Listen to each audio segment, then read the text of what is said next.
Hey, this is Robin Waters from TechDDU. Welcome back to the Scaleup stage here at Wolf Summit. We have another great fireside chat lined up. Our guest for now is Isabel Jelenic. He is one of the co-founders and CTO of a company called Infobip out of Croatia.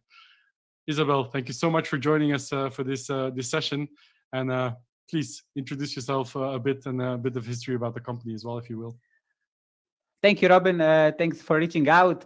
Actually, I would like to know what do you expect from all of this. Generally, I'm CTO of Infobip company that was founded in 2006, so 15 years ago, and we are based in Croatia, in Vodnjan, small place in Istria in Croatia. Yeah. You actually made the history seem so short. What I'm going to do is I'm going to go to Wikipedia now and quote from the history there. Bear with me.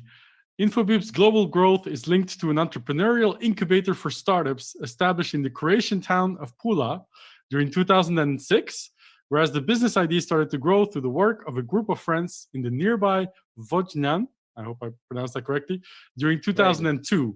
So the roots of the company actually go back almost 20 years. Is that correct? That's absolutely true. There were some projects when Silvio, our CEO and co-founder, and me were finishing our faculty.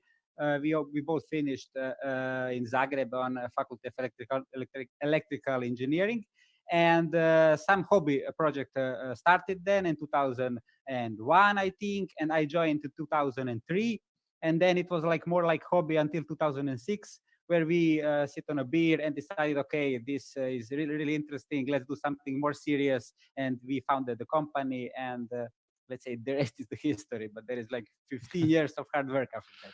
Yeah. We're going to talk about that in a second. But I want to go back to this quote from Wikipedia, because it also says there was an incubator for startups in Croatia, which I don't think the word startup incubator even made it to Europe by 2006. That's very true. It was not the startup as it is known right now. It was not very well known term at that point of time. However, that really was incubator that was helping for the young companies to start growing business. We didn't call it startup, and this at that point of time we didn't call it maybe incubators exactly, but it really was the truth. There were a lot of companies, not only IT. There were a lot of different companies that tried to start their businesses there. We were in that incubator for the first 2 years. Great. Well, it's a super interesting history, but let's maybe fast forward to today, because we actually didn't talk about what Infobip is and does, because, for the people who don't know, well, you're a cloud communications company, but I'm sure you can do a much better job explaining what you do. Yeah, it's usually also hard to explain to my mom even today, but generally Infobip I hope she's watching. Maybe it will help. I'll give her a link. Generally, Infobip is a cloud communication provider. So if you ever use the Uber, let's say, you probably got message from us. And with such services and the way of use, we touched over 70% of population worldwide. Beside this, this is like communication platform as service, CPaaS, but we also have our SaaS, so software SaaS services offering. Usually how do we see products? We call them conversations, moments, and answers. It's related to the contact center in cloud, moments as customer data platform, and answers as a chatbot platform. Yeah, so it's omni-channel communications across the board and working globally. I'm guessing that also means you have offices and partnerships and customers around the world? Exactly. This is our main strong point, and something we started with the CPaaS part.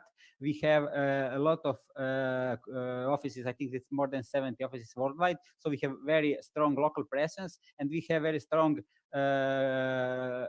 cooperation with a lot of operators, telecom operators worldwide. This is something where we began with SMS messaging with telecom, and later we added additional channels to this omni-channel term. So we have email, we have push notifications, we have voice, we have WebRTC video, and OTT channels like Facebook Messenger, Viber, Telegram, WhatsApp, and a lot of others. It depends on the local market.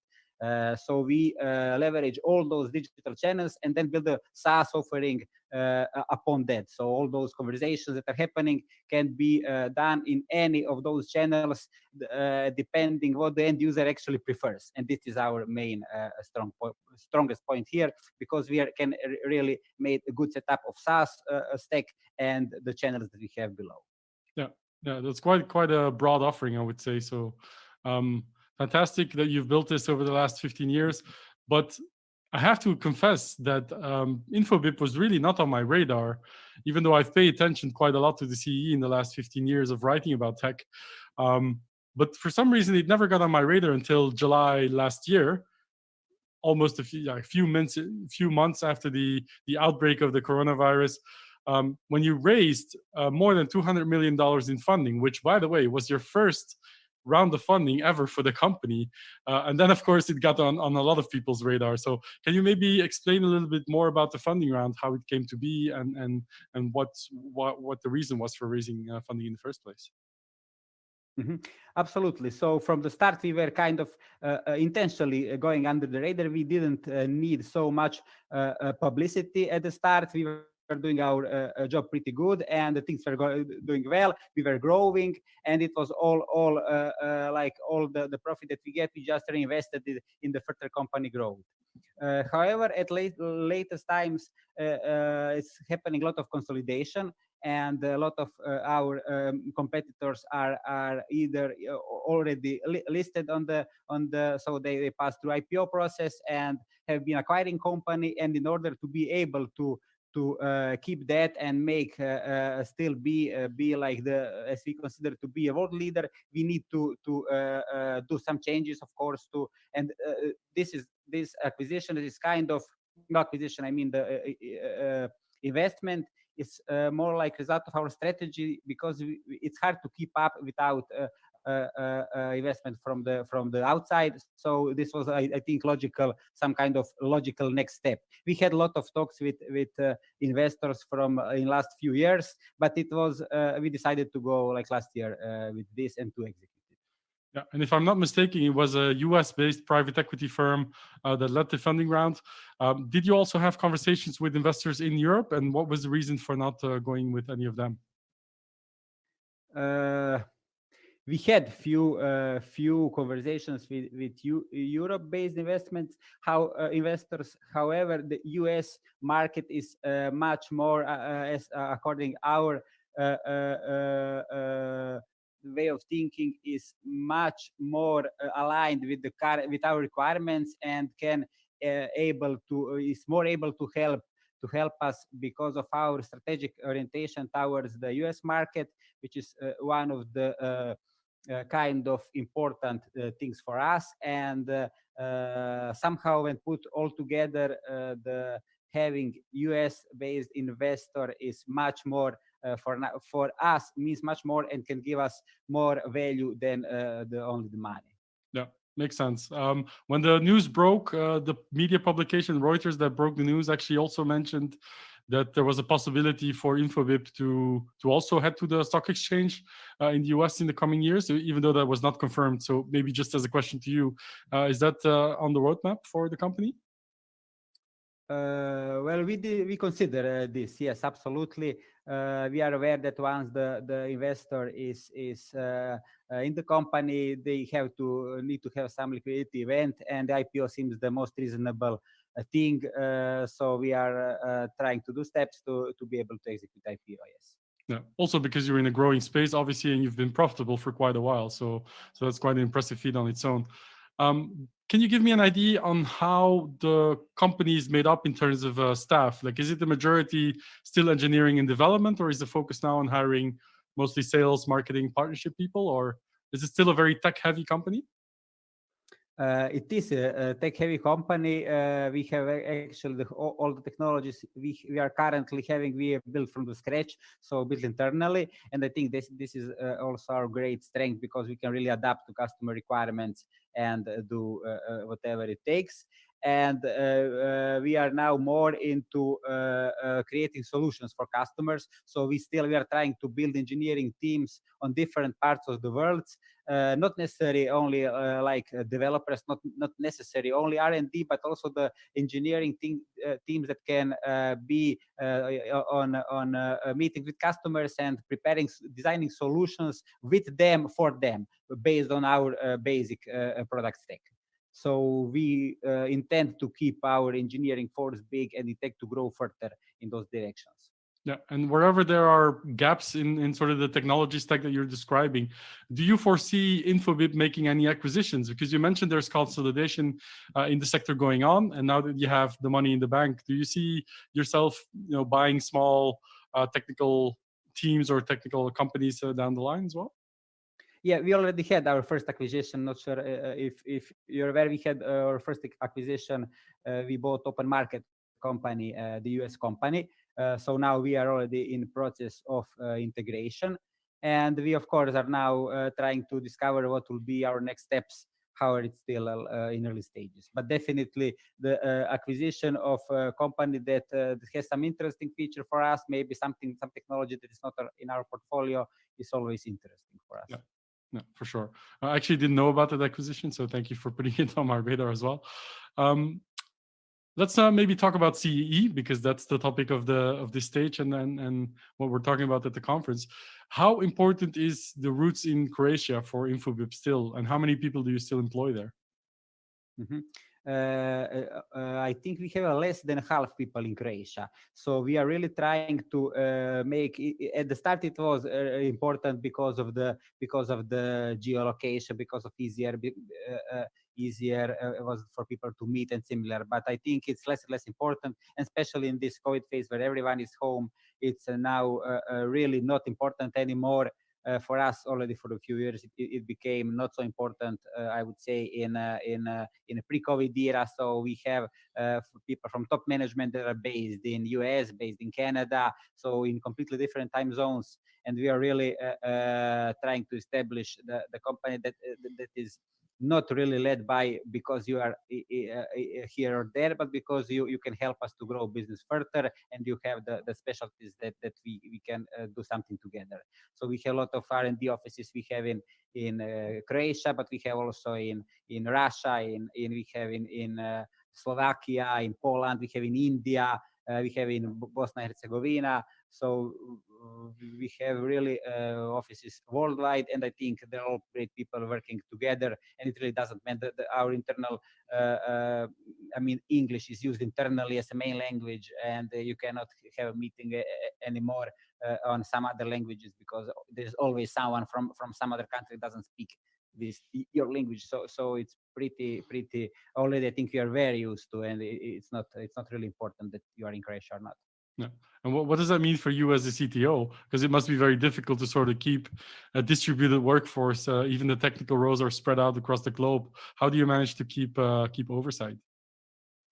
Yes, it is. Well, it's there are too many things, and I had to give up of really being like too deep. It was like one of the hardest things to do, but it didn't make sense. So I'm not like coding or something anymore. More trying to do. To be involved in kind of meeting with architects to understand what's going on, and maybe to give them kind of directions or to provide some information about the long-term ideas generally, so on, so to make it all together works pretty well. So I'm not here to provide the solutions. I'm more like trying to remove obstacles in order to be able to keep all the parts of the platform all together.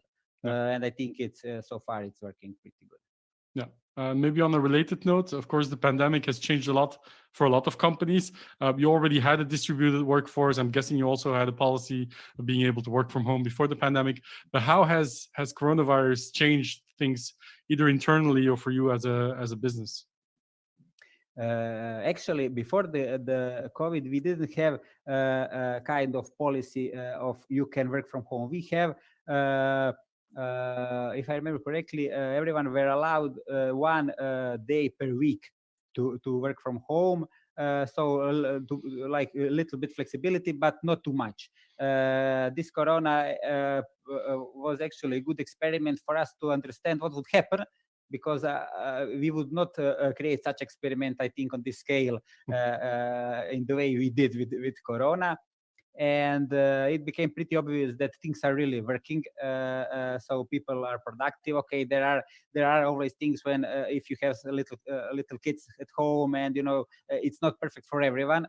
And generally, we, even during corona, but also for the future, we will provide ability, of course, to work from the office. But generally, I think the whole ecosystem has changed a bit, and the mindset has been changed. And I think we will have a lot of flexibility also in the future in terms of working from home or working from office. There will be no strict. It'll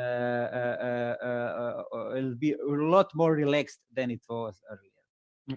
In terms of how many days you need to go to the office and similar. Yeah. I think that will go for a lot of places indeed.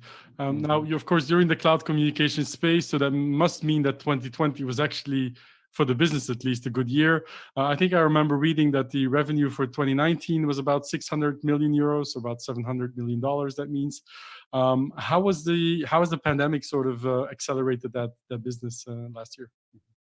Yeah, we had again around 30% of growth. So I think it was according our plan, maybe slightly more due to this COVID, not extremely, but our total addressable market is growing constantly. So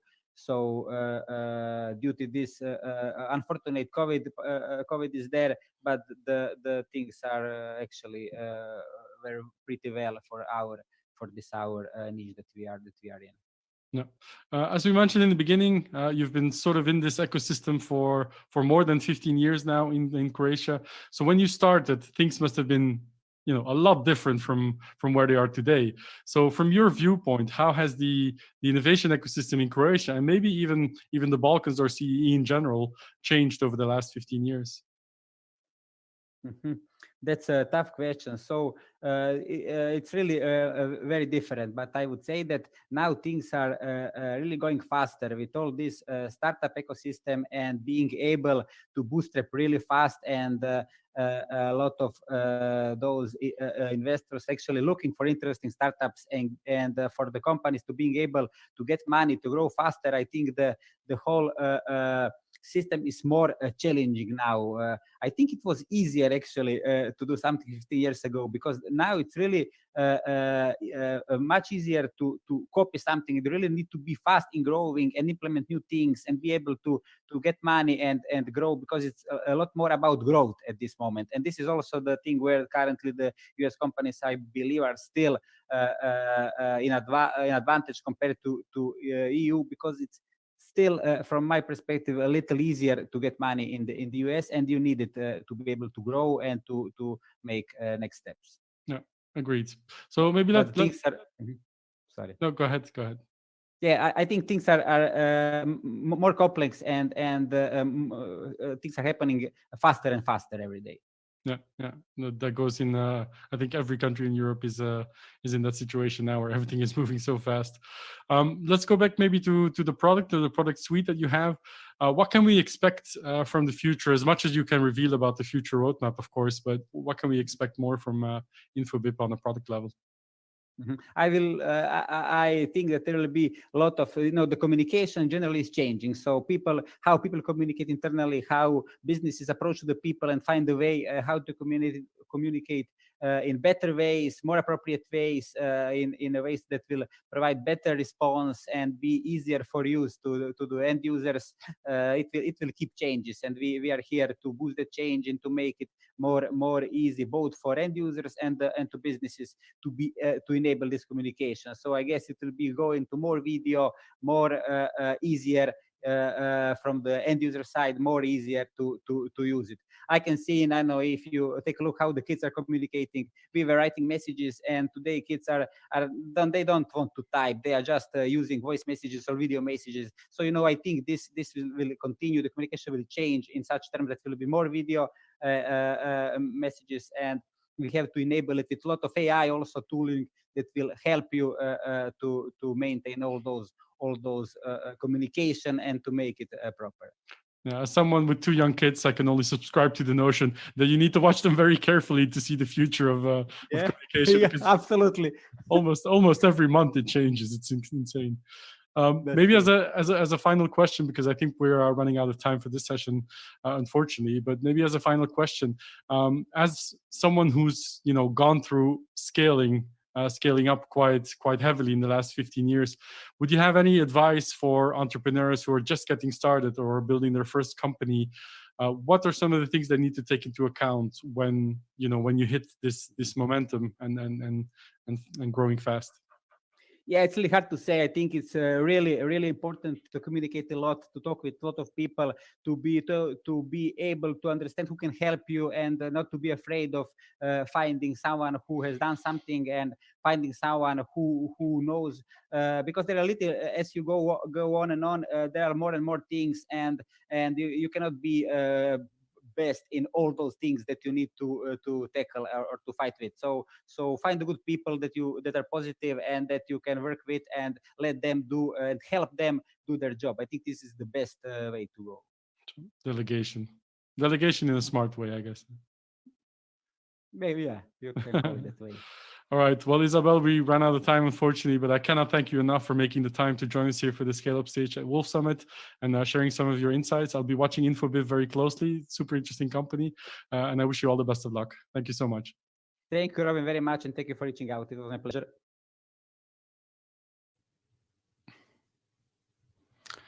And welcome